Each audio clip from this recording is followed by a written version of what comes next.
Hey guys, welcome back. I know it's been a while and I'm excited to be back and bring to you guys a scope that I'm super psyched about. This is the Sig Tango MSR. This is the 1-6 model specifically, and I finally bit the bullet on it. I've been going back and forth between this, between like the primary arms 1-6, the Strike Eagle 1-6, and I figured I'd give this a try. I'd seen a lot of reviews, and just for the price point, it seemed really awesome for what I wanted to do with this rifle. So let's go ahead and start with what you're gonna get out of the box when you open this up. The 1-6 MSRs, roughly around like $349.99 is what I had found it for. I know there's some places that a person can find it cheaper. PSA, I've seen really solid sales out there. Optics Planet can. So it just depends on where you're looking. But roughly it seems like they're typically around the $349.99 for the 1-6 model. So obviously out of the box, right, you're gonna open up, I got it mounted here, but the mount isn't gonna come mounted. It's gonna have its own little foam pad that it's gonna be in. Obviously you got your manual, you got the wrench for the mount itself, lens cloth, and a sticker. So fun.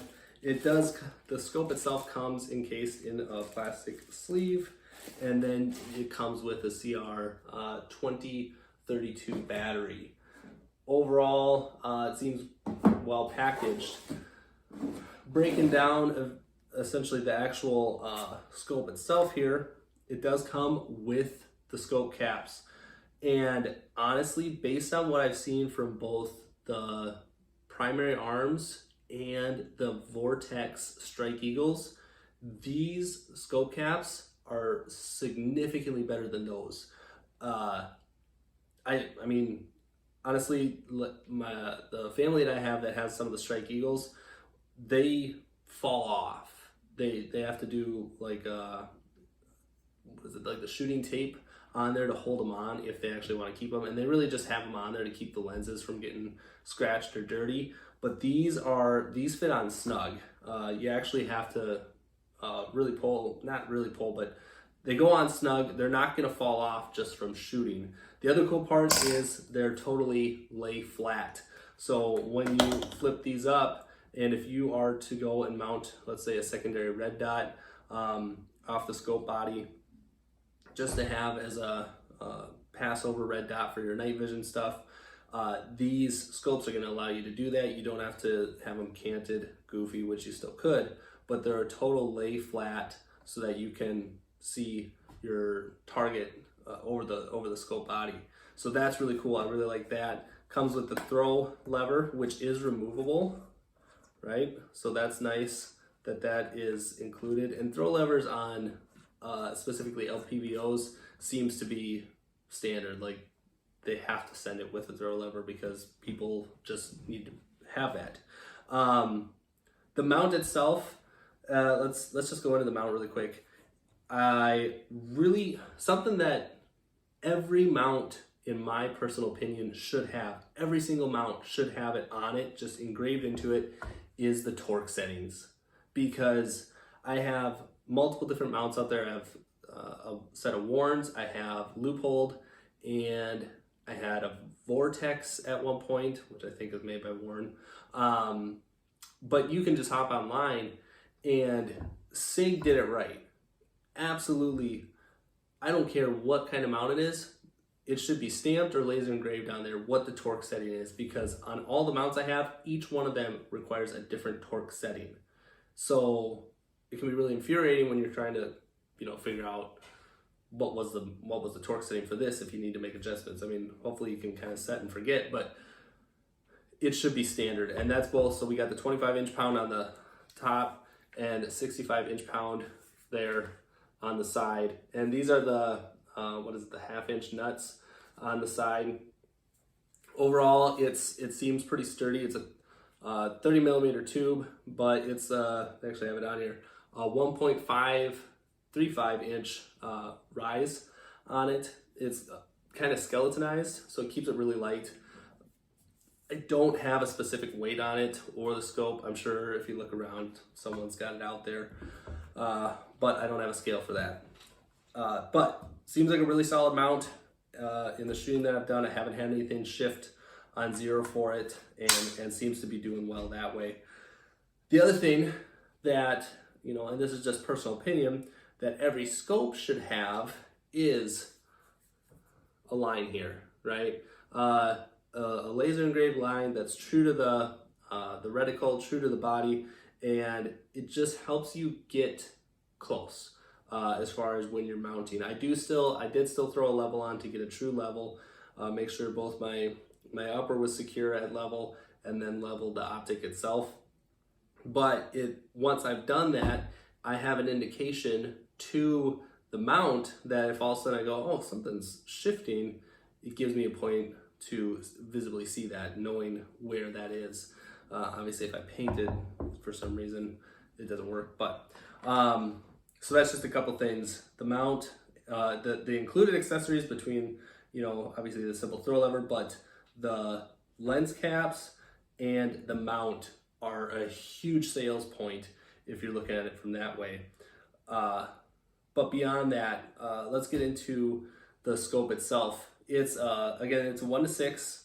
It's got a 1:11 illumination with a BDC reticle. I like the reticle. If you look at the primary arms, I forget what their reticles are, but the really common one that everyone kind of, I think it's like the Raptor, anyway, or the ACSS, whatever. Anyway, they pretty much, I think they stole that reticle from them because it's identical. You got a degrading vertical line with hash marks, and then just a solid circle compared to like the Strike Eagle, and then a 1 MOA dot in the center.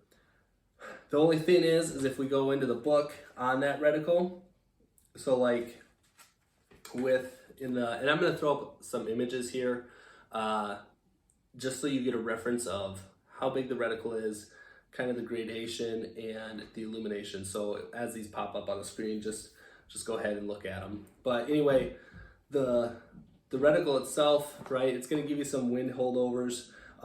Again, a 1 MOA dot at max magnification. It's a 1 MOA dot at 100 yards at max magnification. So as far as how you're viewing that, and then you kind of have these marks going across for your distance. The thing that isn't mentioned in here, one is, as I've looked, I can't find a true width on how wide these hash marks are. I do get a drop from center, right? So it tells me what the MOA is in drop at 100 yards from the center dot, but I can't get a width. So if you wanted to use the reticle as a ranging instrument, it's a lot harder to do it with this. And if you look at those pictures, right, this is an 11 MOA circle that we have, or horseshoe, upside down, or horseshoe on there. And the target that is in the picture, that yellow target, is a 12-inch target, and we're just over 100 yards. So it's pretty true that way when you look at that through the reticle. So you can, with that, you could start to figure out what these hash marks could represent at distance, and then you would just have to write that down yourself because it's not listed in here as far as how you can use the reticle for ranging a certain size target or what their values would be. The illumination is pretty awesome. I like the going up to the 11. It is nice and bright. I would argue that it is very close to daylight bright, and in the lighting that I've used it in, it's been plenty. I actually have it set from going from 0 to 1. I just have it set, if I'm going to use it, I'm going to go to 11 probably right out of the gate. And it doesn't smudge or smear. It stays within the reticle itself, nice and clean. The one thing in here that they state it, but it's not accurate, and it could be due to the tango that the military is using or contracted with. They're saying that the illumination settings, when you go from going through your different brightness settings, that in between each of the brightness settings, there's an off position. Now, technically there is, but it's not a true click and stay. I've had a Vortex PST Gen 2, the 1-6. And when you go through that, there is a true on, off. Where with this, you just kind of are floating on whatever little ball bearing they have in there as you go through that setting. And so it's not a true, it's, you go from 1, 2, 3, 4, 5, 6, all the way up to 11. The one nice thing about it though is that when you get to 11, you don't have to go back down to 1 to get back to off. You can just spin that in a wheel all the way around. And so you don't have to go all the way through the numbers to get to the brightness level you want. It's, you can go from bright and down, from 11 to 1 or 1 to 11, which is really nice. But just know that there is no true off between each brightness level setting. I don't know what the battery life is on this. I haven't left it on and just seen. It seems like most people that I've seen for comments between this and similar scopes get roughly around 1,000 hours, just depending on that brightness setting that you're using. The one thing with the brightness setting, I like that it's just the dot and the horseshoe, so it's more like an EOTech, right? You got your center dot and your what they call your donut to death, as compared to an entirely illuminated reticle. It just gets too busy if you're in that speed shooting. So I like that it's just the horseshoe and the center dot, not the entire tree. The one thing is that this doesn't come with the shake to wake option, right? But Primary Arms just released, it's an adapter cap. So if you haven't seen this, I'll throw up a little image of it, and so you kind of know what you're looking at. But you spin the cap off, take your battery out, and the battery goes into this adapter, which it is gonna stick out a bit more. So depending on if you're worried about it snagging on gear, I can see that as a concern. But that adapter, then you thread in, and it works with the Tango MSR and the Vortex Strike Eagles, and pretty much all the Primary Arms, obviously, almost all their scopes, and I think they're making it, plan to make it more adaptable to more scopes. But that gives you a shake to wake style, or the MOTAC. Every company kind of has their own saying, but Sig Sauer is known for their MOTAC, which essentially is a shake to wake, and so that can go on here, right? And then now you have that feature, so you can extend your battery life or leave it on and not worry about it. So really cool that way.